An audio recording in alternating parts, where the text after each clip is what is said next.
Christ's name, amen. Amen. So we kind of stated at the outset of this class, one of our goals for this class is to be able to give an elevator talk on Jeremiah. You're in the elevator, somebody asks you, what's the book of Jeremiah about? What would you say? And I think, as we approach the end, and before I get going on the material, I'll just say, I think, I would say, it's a lot of prophecy against Judah because they're about to go into Babylonian captivity, and yet there's a section that gives them hope and comfort that after that period of captivity, God's going to raise them up out of captivity again. God is going to do so in such a way that people are no longer going to be talking about God rescuing them out of Egypt. He's now going to be talking about rescuing them out of Babylonian captivity, or out of this 70 years of captivity that they're going into. And then there's these prophecies against the nations. So I'd be interested to hear kind of what your takeaways are and how you would summarize the book of Jeremiah in 2 or 3 sentences. So by all means, let me know either during class or after class what's your summary of the book of Jeremiah. Okay, we've been putting this slide up in front of you every Sunday morning, and this is kind of the organization. This is how scholars, this is how the commentators organize the book of Jeremiah. As we've said every Sunday, I think it's not chronological. We jump between the kings. But the section that we're on this morning is chapter 46 through 51, the oracles against the nation, and then chapter 52, the epilogue. The epilogue, again, being very similar to what we're told in the book of 2 Kings, related to what happens to the people when they go into Babylonian captivity, and what happens after they go into Babylonian captivity. If we get a chance, we might just actually read chapter 52 as kind of the coda to this whole thing. Okay, there's the timeline. We've also kind of put this up on the board on the overhead every Sunday morning to show you the kings that Jeremiah's prophecy encompassed. It starts with Josiah and then goes through the series of 4 or 5 kings till it ends at Zedekiah. Jeremiah overlaps with Daniel and with Ezekiel, and they're all prophesying to a different place. That would be something I would remember. Jeremiah stays in Jerusalem. Jeremiah is always preaching to the remnant in Jerusalem until he gets kind of taken by force down to Egypt, but he's prophesying to the remnant in Jerusalem, where Ezekiel is prophesying to those who are in captivity over in Babylon, and Daniel's over in Babylon also. Daniel went in the first wave, and he's prophesying in the king's court in Babylon. So they all have a different audience, but they all tell a very similar message. Okay. So back in chapter 1, if you look in chapter 1 of Jeremiah and verse 4, now the word of the Lord came to me saying, before I formed you in the womb, I knew you, and before you were born, I consecrated you. I appointed you a prophet to the nations. That was chapter 1 and verse 4. We pointed that out. We pointed out that it might be a little bit of a backhanded backslap to Judah also, because the majority of the book, Jeremiah is prophesying to Judah, and yet here he's called out to be a prophet to the nations. And it might be that God is saying, Judah, you're no better than the rest of the nations now. This word nations is the same word that very frequently is translated, especially in the Old King James, it's translated Gentiles, but here it's the nations, or sometimes it would be the peoples. Jeremiah was also sent to make the nations drink the cup of God's wrath. We talked about that in chapter 25 and verse 15. We talked about the significance of that metaphor, the drinking the cup of God's wrath, and the significance of Jesus in the garden praying, let this cup pass from me. What cup was Jesus talking about? He's talking about the cup of God's wrath. He said, nevertheless, thy will be done and not my will. Jesus drank the cup of God's wrath for our sins. We don't have to drink the cup of God's wrath because Jesus drank it for us. Okay, and that metaphor carries over into the New Testament then. Jeremiah sent messages to other nations through envoys who had assembled in Judah. That was mentioned in chapter 27. So the timing of these prophecies, again, Jeremiah jumps around. It's not chronological. This is probably the message that Jeremiah sent that is referenced back in chapter 27 of the book of Jeremiah. And we ask, why do we have these oracles? But why bother recording for us what these messages to the other nations are? Generally, the Old Testament is telling the story of one nation so that we can see how God deals with his people. Well, there's stuff in here that we need to know. Number one, to fulfill chapter 1 and verse 4, that Jeremiah is going to be a prophet to the nations, verse 5. And then these messages to the nations demonstrate God's role as the God of the whole world. He's not just the God of Jerusalem, or not just a God of the Jews, even though they were his chosen people in the Old Testament. And we could go off and we could talk about this the whole class time. What evidence do we have that God continued to have a relationship with other nations? Well, we have the story of Balaam and Balak. We have the story of Jonah going to the Assyrians. There's lots of things that we could turn to show that God continued to have a relationship, and God continued to care about the morality and the obedience of these other peoples. That's just not the story that the Old Testament tells. We're reading the story and the account of the people that God said, promised to Abraham, through you, all nations of the earth are going to be blessed. It's one of the promises to Abraham. Through your descendants, all nations of the earth are going to be blessed. And that was fulfilled again in Jesus. These oracles warn against trusting nations instead of God. So there's kind of a common theme here. And we're going to see as we go through these oracles to the nations that God usually picks on what they pride themselves in. They pride themselves in either having a mighty warrior race that are really good with the bows. And in God's oracle, he picks on that. So we'll see that there's kind of a theme here. You guys are trusting men instead of God. And finally, I think there's an element of comfort in this for Judah, who, a lot of Jeremiah is gloom and doom towards Judah. And yet, I think it demonstrates God's fairness, to Judah that, look, yes, you're my chosen people, and you shouldn't have been doing this. You had the law. This should have, in the New Testament, in Galatians 3 and verse 24, we read, the law was our schoolmaster to bring us unto Christ that we might be justified by faith. By the way, that's not talking to you and me. That's talking to the Jews. The law was not yours and my schoolmaster. I would go to a different verse to talk about why the law is important to us. Romans, I don't know. I have to think about what verse I would go to. But in Galatians 3 and verse 24, Paul says, the law was our schoolmaster to bring us to Christ so that we might be justified by faith. The law should have prepared the Jews to be ready to accept Christ. They had that advantage. Paul argues in the book of Romans, what good was the law to us then? Well, it was great in every respect. It should have made us ready to accept Christ, but it didn't. They rejected the law, and they rejected those oracles. So the Jews had that, and that's, why we're following that story. But God hasn't forgot about these other nations. God hasn't forgot that they've been acting sinfully also, that they have fallen into idolatry. And I think that is probably good for the Jews to see that there is a fairness. God's not just picking on us. Okay, in chapter 46, we have the beginning of these judgments on these foreign nations. And this is God's judgment on Egypt.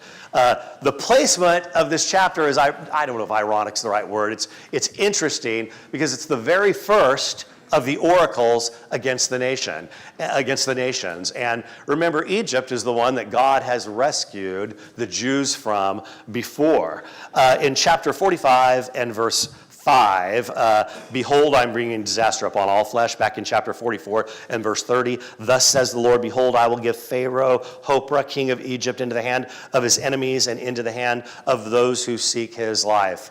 So what we're going over here in chapter 46, this isn't new news. Okay, God's already said that judgment's going to come on Egypt. Here he's just fleshing it out a little bit more. He tells us the year. This is in the 4th year of Jehoiakim, which, by the way, that would be the year of 605. And year 605 is the battle of is this great big battle of Carchemish, where the Babylonians defeated Egypt. Okay, that's where they first defeated Egypt. Egypt prepares for battle in verse 3 and the verses following, but only to flee and stumble in verse 5. Look at 46, 3 through 5. Line up a shield and buckler and draw near for battle. Harness the horses and mount the steeds and take your stand with helmets on. Polish the spears, put on your scale armor. Why have I seen it? They are terrified. They are drawing back, and their mighty men are defeated and have taken refuge in flight without facing back. Terror is on every side, declares the Lord. That phrase, terror is on every side, this is one of those, we've tried to point out themes as we've gone through the book of Jeremiah. Terror on every side has come up a lot, and I jotted down some verses there. It's 6:25 and 20 in verse 3 and 10:46, and 10:3 and 10:10. I'm going to get it right here in a minute. 23 and 20:10, and then also 46 in verse 5 and 49 in verse 29. That phrase, terror is on every side, has been used a lot in the book of Jeremiah. This is unique so far, in that it's not being applied to Jerusalem. This is being applied to Egypt and saying, Egypt, you're going to fall. And then, right at the end here, in 25 through 28, we have a very surprising message. We're expecting maybe that, God is going to cause Egypt to fall, and we're never going to hear from them again. But that's not what the Lord says. In verse 25, look at verse 25 of chapter 46. Verse 25, the Lord of hosts, the God of Israel says, behold, I'm going to punish Ammon of Thebes and Pharaoh and Egypt, along with her gods and her kings, even Pharaoh and those who trust in him. I shall give them over to the power of those who are seeking their lives, even the hand of Nebuchadnezzar, king of Babylon, and into his hand, or into the hand of his officers. Afterwards, however, it will be inhabited as in the days of old, declares the Lord. So Egypt is going to go through a period of being captive to Babylon, but here we're reading about a restoration of Egypt a little bit, which is maybe a little bit surprising, maybe a little bit not what we expect. Verse 27, but as for you, O Jacob, my servant, do not fear, nor be dismayed, O Israel, for see, I am going to save you from afar, and your descendants from the land of their captivity, and Jacob will return and be undisturbed and secure, with no one making him tremble. O Jacob, my servant, do not fear, declares the Lord, for I am with you, for I will make a full end of all the nations where I have driven you, yet I will not make a full end of you. I will correct you and properly. I will correct and properly, and by no means leave you unpunished. So, kind of ends the chapter talking about not going to forget Israel, not going to forget Judah either, and then right at the very end, but you're still going to get punished. You're still going to go into captivity. I'm not going to forget you. But it's that verse. The end of verse 26 there. Afterward, however, it will be inhabited as in the days of old. God's going to restore Babylon. Okay. And God's going to restore Israel. Judgment on Philistia. So all through, Samuel and 1st and 2nd Samuel, 1st and 2nd Kings, and of course also in 1st and 2nd Chronicles, we read about the Philistines and how they're perennially the enemy of the nation of Israel. And then when it's Judah alone and just the southern two tribes, they continue to be a thorn in their side. This is all because of what? Why did the Philistines continue to be a thorn in their side? What did the Jews not do? Wipe them out, like they were told to when they go into the promised land. When you go into the promised land, I want you to utterly wipe out all of these people. And they didn't do it. Because they didn't do it, these people were always besieging them. Worse, these people's idolatry crept in to impact the Jews. And ultimately, that's why the Jews fell, is because they were practicing the idolatry of these surrounding nations. They were worshiping false gods, and God was going to have none of that. The true and the living God was going to have none of that if they just would have done what they were told when they went into the promised land and wiped out all the surrounding nations exactly the way God had told them to do. The Philistines wouldn't have been a problem. They wouldn't have had all this false idol worship kind of beckoning to them, and ultimately that they succumbed to. It would have just been a whole better situation. Okay, this chapter, I haven't turned my page yet. Judgment on Philistia. Verse 1, before Pharaoh struck down Gaza, this is recorded by Herodotus, one of the secular historians that we refer to a lot. You always hear about Josephus. Well, Josephus is writing during New Testament days and about New Testament days, and he records some history for us between the Testaments also. We refer to Josephus a lot. But for earlier times, we have Herodotus. Now, these men were not inspired, but they were historians. And it's interesting when what they write about in their histories definitely corroborates what we read about in the Bible. Herodotus talks about this in Histories, chapter 2, section 159, or verse 159, whatever that is. This happened in either 609 or 601 BC, and there's a little bit of ambiguity. Historians aren't quite sure whether it's the 609 event or the 601 event that Pharaoh struck down Gaza. Gaza, of course, being one of the primary cities of Philistia. Okay, this is Gaza's like the capital city of the Philistines. By the way, is Gaza still in the news today? Okay, 2,000 years later, more than 2,000 years later, this is still an issue. The Jews are still dealing with Gaza 2,500 years later. Okay. Verse 2, behold, waters are rising out of the north. This is an image, this is a metaphor about Nebuchadnezzar coming to destroy Philistia, to destroy specifically another city of Philistia, Ashkelon, which occurred in 604 BC. The waters rising out of the north. It's just interesting because we've had this metaphor of something coming from the north to destroy all through the book of Jeremiah, but it's usually in reference to Jerusalem, right? Nebuchadnezzar coming from the north. Now it's in reference to Philistia. Nebuchadnezzar's coming, and he, again, in this instance, Nebuchadnezzar is being God's servant, and in that capacity, Nebuchadnezzar is going to wipe out Philistia. The people are so weak and in such a hurry to get away when this happens that they don't even turn back to get their children. There's not time to turn back, which says something about them, I think. In verse 4, because the day that is coming to destroy all the Philistines, to cut off Tyre and Sidon, every helper that remains. So Philistia has got it coming. And so far we've talked about Egypt and Philistia, but you get a flavor, right, for what's coming for these other nations. It almost feels like, right here at the end of Jeremiah, there's a little bit of housekeeping to do. Okay, we've been talking about Jerusalem, the remaining two tribes this whole time, and their wickedness, and how God has felt like you were my wife, you were unfaithful to me, and you've been a prostitute, and it's all been about Philistia. I got it wrong. It's all been about Jerusalem and Judea, the southern two Judah, the southern two tribes, Judah and Benjamin. Now there's a little bit of housekeeping to be done, and God's dealing with the other nations, or the messages to the other nations.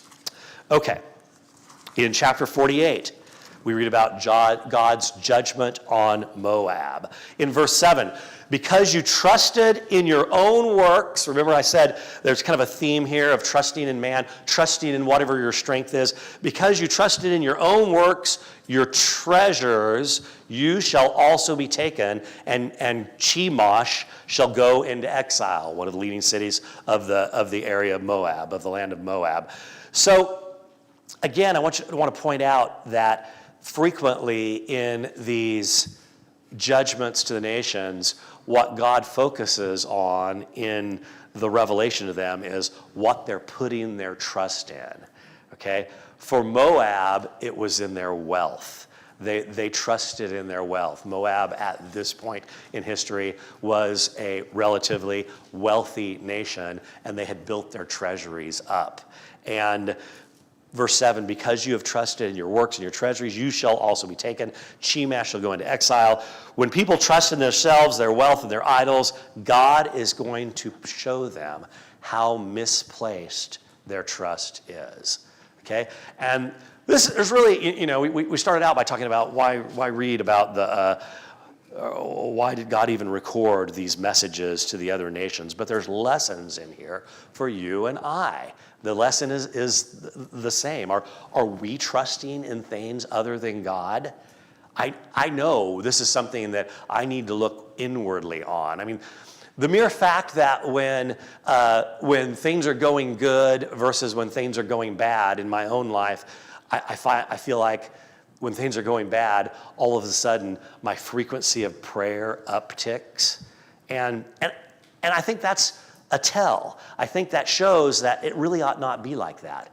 It ought to be that my prayer life is always upticking, that when things are going good, my prayer life is upticking. It's something I need to look inward on and say, am I trusting other things? Maybe I'm trusting, in my 401k plan. Maybe I'm trusting whatever. But I need to be praying to God and recognize that all these things that men and maybe myself are putting my trust in, they're temporary. The things of this earth are temporary. Need to be trusting in God. Need to be trusting in those things that are eternal. Okay. Verses 11 and 12, Moab was wine country. So look what God has to say about that in verse 26. This is 48 and verse 26.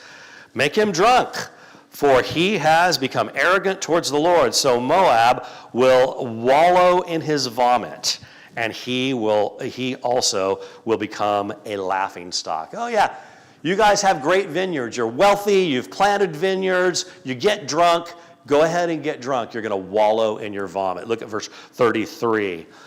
So gladness and joy are taken away from the fruitful field, even from the land of Moab, and I have made the wine to cease from the wine presses. No one will tread them with shouting. There will not be shouts of joy.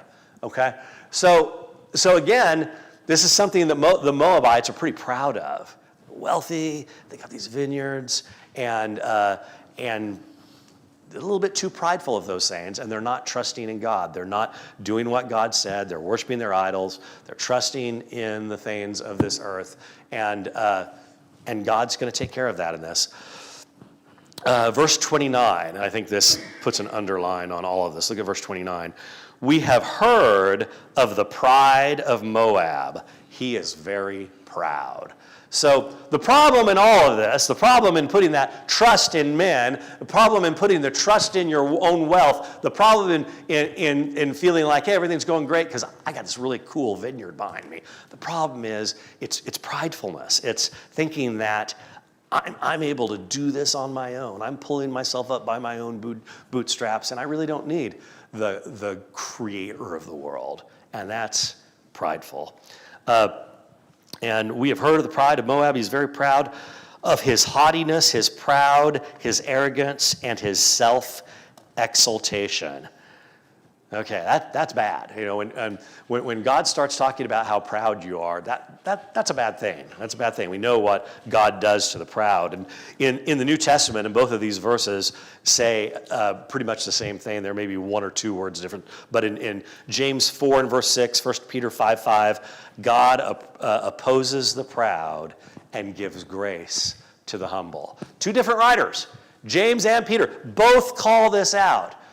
God's going to humble the proud, and he's going to give grace to the humble. And so if the message to Moab, all those years ago was that Moab's known for his pridefulness, his haughtiness, his arrogance, that's a bad message because God's going to take care of that. And yet, just like Egypt, there's a little bit of a hint of restorations. Look at verse 47. Verse 47 of chapter 48, yet I will restore the fortunes of Moab in the latter days, declares the Lord. Thus far the judgment on Moab. First of all, I'm using the New American Standard. Some of yours may render that thus far a little bit differently. What we're reading when we read the words thus far, it's a little bit different than you and I might think. You might think this is the judgment against Moab so far. That's not what it means. What it means is this concludes the judgment of Moab. We're going to read about that here at the end of chapter 51 in a minute. It's going to be thus far is the prophecy of Jeremiah. And what that really means is this concludes, or this is the end of the prophecy of Jeremiah. Adam. I have a quick question. Why do you think he's telling these other nations that he's going to restore them? Like, I understand why he would say that to his own people, but what's he getting at? I don't know. I spent a considerable amount of time thinking about that, Adam. And the only thing I could come up with is that he doesn't want us or Judah to be surprised when it does happen that this wasn't his plan or his doing all along. For whatever reason, he's not going to wipe them off the face of the earth. And he doesn't tell us because he's a compassionate God, because God is God, and because he's compassionate. Sometimes he does wipe a group of people off the face of the earth. The Hittites, okay? Or we could name a bunch of others that he's wiped off the face of the earth. But these he's not completely destroying, or he's going to restore them later. And since he's going to, the only thing that I could come up with is that he doesn't want it to look like he prophesied one thing, but something else ultimately came to pass. No, he's going to restore them, and he wants us to know, and he wants Judah to know. That was by plan. That wasn't by accident. I don't know. Do you have anything better? Anybody else want to comment on that? It is kind of interesting. Yes, sir. Okay. Go ahead, Mike. I was thinking before he had said that I had noticed that of all the nations that he does promise future hope, there's one that he does not, and that ties in so well with the picture in Revelation of the nation that represents all kingdoms of the world as Babylon. Yeah. And they're the nation that ultimately drinks the wine of God's wrath and wipes them out. Yeah. They represent every country that's ever been in the world. Yeah. But when he had brought that up, it kind of jogged my memory. I think the Messiah in Isaiah 49, he's kind of mentioning to God, I feel like my labor has been in vain because my own people haven't turned to me. And so God says, well, it's not enough to send you to just the house of Jacob. I'll send you to the whole world. Yeah. So maybe that ties into that. Could be. Yeah, very well could be. A good thought. I mean, it is kind of interesting that when we get to Nebuchadnezzar and we get to God's judgment on Babylon that we're going to get to here in a minute, it seems pretty final, doesn't it? Yeah, that's good. Yes, sir. Similarly, I think as us being Gentiles, I see kind of a similarity there, like where the apostles ultimately reached out. In the New Testament, they were now commanded. Yeah, that's right. Destroy all of them. Yeah. There's opportunity. Yeah, and very much so. And there's even, I hope I got it in one of my slides coming up here, there's even a hint of messianic restoration here in a minute. So some of the same type of language that we read about in Jeremiah 31:31, but I think that's, to your point, I think that's going to make it to one of the slides here in a minute. Good comments, good questions. Anybody else? Okay, thank you, Adam. Okay, so for whatever reason, verse 47, the fortunes of Moab are going to be restored. There's going to be punishment, and then compassionate God. These aren't even God's people that we don't follow. We don't follow the story of the Moabites through all of the Old Testament, but there's going to be some restoration for the Moabites. And as everyone's alluding, ultimately, all nations are going to have an opportunity of salvation in Jesus Christ. Okay, just a couple of short little references, verse 5 and verse 6 of chapter 49 to Ammon. So look at verse 5 and 6. We'll just read the two of those. Behold, I'm going to bring terror upon you, declares the Lord, the God of hosts, from all directions. Remember, that's a little bit different, but very similar. Terror from every direction. Terror all around you. And that's referenced just a number of times in the book of Jeremiah. Terror from every direction, and then in verse 6, but afterward, I will restore the fortunes of the sons of Ammon, declares the Lord. Again, restoration for these guys. And their descendants, they will have the same opportunity as Jay pointed out. We're all, most of us, I think, are Gentiles here. And, we have opportunity for salvation. This may be our ancestors. I don't know how far back. I could probably trace 2 generations and then I get lost. Okay. So judgment on Ammon, and just like we're reading with some of these other countries, then in verse 6, God is going to restore Ammon. All right, let's go to the next slide. Judgment on Edom. All right, anybody know who the Edomites are the descendants of? Esau, very good. Edomites are the descendants of Esau. And, when you watch Indiana Jones, the third Indiana Jones movie, and you see them coming up on that wall that looks like a library sculpted into rock, that's in Edom, okay? That's in what was Edom, and they felt like they weren't conquerable because they'd dug into the rock. And the message here in the message to Edom is very similar to the book of Obadiah. Edom, you're going down. You think you're safe and you're rocks, you're not, you're going down. Verse 7, is wisdom no more in Timon? Well, just want to point out, we have a hard time dating the book of Job, and there's a lot of discussion about, is the book of Job back here? Is it up here? Where exactly is the book of Job? Great discussion, beyond the scope of this class, definitely. But it's worth noting that in Job 2 and verse 11, one of Job's friends who came to comfort him is a Timonite. So he's from this region that God's judgment is being discussed here in verses 7 through 22 of chapter 49. But I have stripped Esau bare, his children are destroyed, and his brothers and his neighbors, and he is no more. Verse 11 of chapter 49, leave your fatherless children, I will keep them alive, and let your widows trust in me. Now this brings to mind a psalm, Psalm 68 and verse 5, that God is the father of the fatherless, the protector of widows is God in his holy habitation. So I think the interesting point to walk away with here in all of this judgment on Edom section here is that even though judgment's coming on Edom, God's going to look after the orphans and the widows. God's going to take care of them. And we see this over and over again, that even in the face of God's punishment, we see evidence of his compassion. And that really comes out. I mean, normally we think of the book of Jeremiah, we think, oh, gloom and doom for Judah. And that's accurate. But then we see, after this is all over, I'm going to raise you up with a strong arm, and I'm going to gather together all the people from the countries that they've been scattered to, and they're going to be restored, and people aren't going to talk about me rescuing from Egypt anymore. They're going to be talking about how I rescued you out of Babylonian and later Medo-Persian captivity.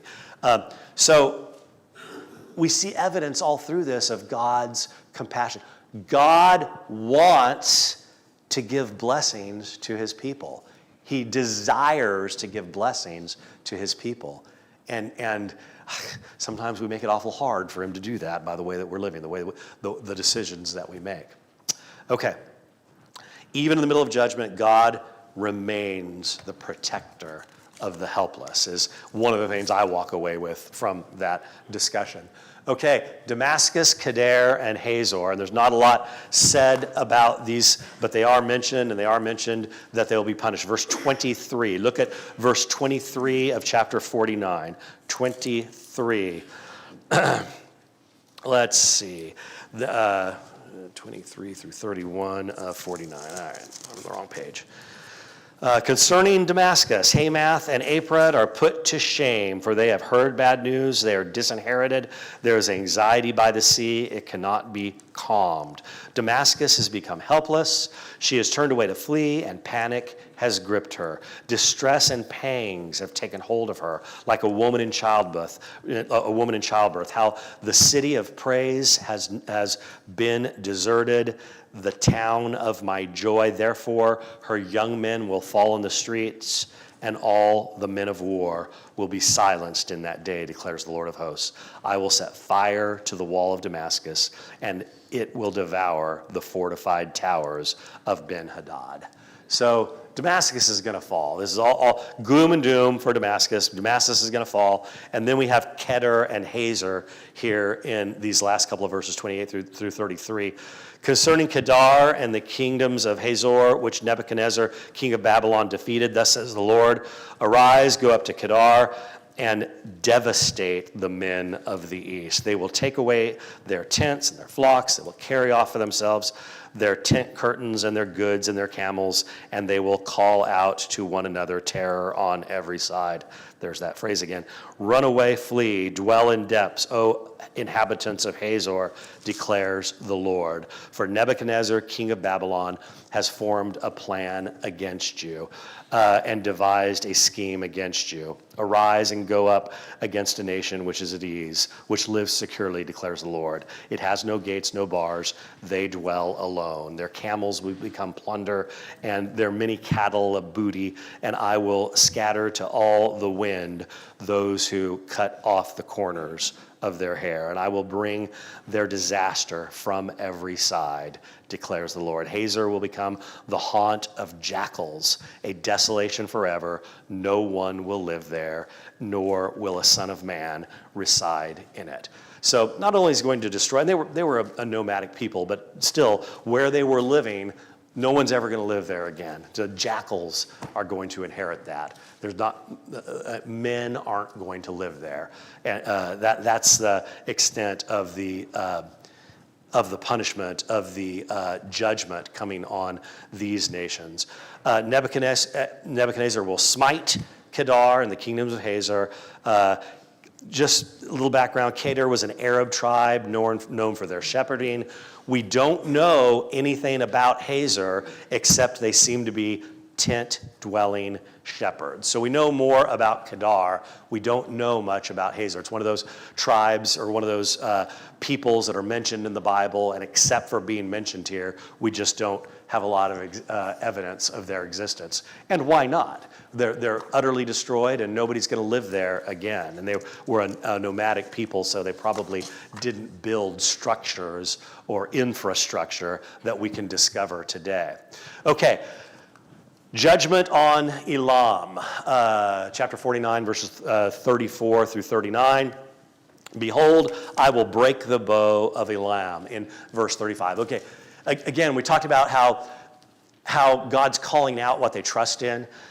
Elam trusts in their skill with a bow and arrow.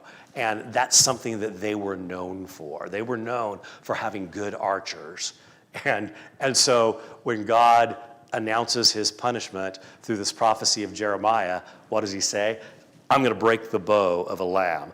Elam appears to be famous for their archers. Isaiah 22 and verse 6, that's mentioned. God frequently attacks what each country is most proud of.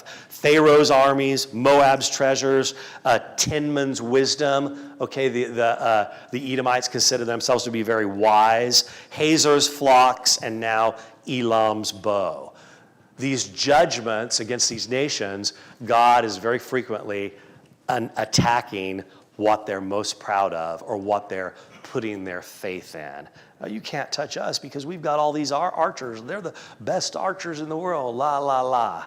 Well, in verse 39, but in the latter days, I will restore the fortunes of Elam. So here's another country that God is going to restore the fortunes of. Now, I put this next reference on here because I think it's interesting, and I've only got about 4 minutes here. I think it's interesting that in Acts, the 2nd chapter, when we read about the nations where Jews came from when Peter stands up and preaches the first recorded gospel message. We have there for us in Acts 2, remember, 3,000 souls obeyed the gospel that day. This is the day of Pentecost. We talk about this being the establishment of the church. And remember, all these nations are mentioned where Jews are gathered together from. And one of them is the Elamites. Egypt is also mentioned. Arabians mentioned. And so some of these nations that God said he was going to restore are mentioned there in Acts, the 2nd chapter. And this is that, is there a little bit of messianic prophecy concerning the restoration of these countries that God is destroying? Evidently, there was still an Elam in Acts, the 2nd chapter.